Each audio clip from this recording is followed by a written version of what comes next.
মোহাম্মদ নবীর ক্যাচ লুফে নিয়ে ক্রিকেট বলে জোরালো কিক রাগান্বিত মুশফিকুর রহিমের, যেন রংপুরের ব্যাটিং ইনিংসটাও উড়িয়ে দিলেন এভাবেই।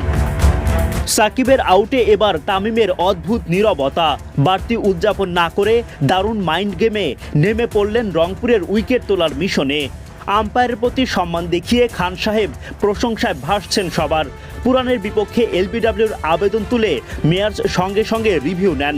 তখন আম্পায়ারের সাথে কিছুটা দ্বিমত করতে দেখা যায় তামিমকে, যদিও শেষ পর্যন্ত আম্পায়ারের সিদ্ধান্ত সঠিক প্রমাণ হলে তামিম দেখান থামস আপ। ঠান্ডা মাথার ক্যাপ্টেন্সির সাথে কলিজাওয়ালা খান দিলেন বড় হৃদয়ের পরিচয়ও। জমজমাট ম্যাচে ফাইনালে ওঠার লড়াইয়ে টস জিতে সাকিবদের বিপক্ষে বোলিংয়ের সিদ্ধান্ত তামিম ইকবালের। বোলিংয়ে নেমে মোহাম্মদ সাইফুদ্দিন দেখান ঝলক। রংপুর ওপেনার শেখ মেহেদী ক্যাচ দেন মুশফিকুর রহিমের হাতে, যদিও আম্পায়ার তাতে সাড়া দেননি শুরুতে। মেহেদী হাসান মিরাজ ক্যাপ্টেন তামিমকে আশ্বস্ত করেন নিশ্চিত ক্যাচ। মিরাজের ওপর ভরসা রেখে তামিমও নেন রিভিউয়ের সিদ্ধান্ত।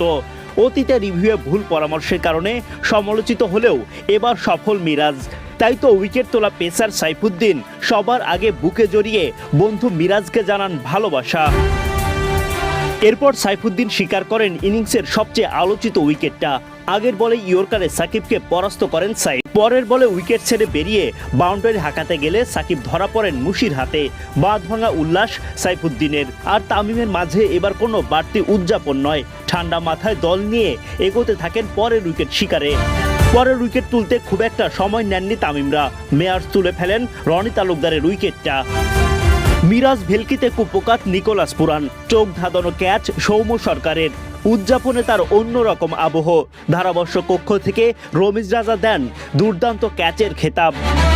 আগের ম্যাচে দারুণ ব্যাটিং করা জিমি নিশামকে ইনিংস বড় করার আগেই ফিরতে হয় জেমস ফুলারের শিকার হয়ে। 50-এর আগেই 5 উইকেট হারিয়ে বিপাকে রংপুর রাইডার্স। এরপর নবী সোহানরাও রাইডার্সের ভরসা হতে পারেননি। শেষ দিকে শামীম পাটোয়ারি ব্যাটে লড়াকু পুঁজি পায় রংপুর। ফাইনালে উঠতে তাদের বোলারদের সামনে এখন কঠিন চ্যালেঞ্জ। আদনান আহমেদ।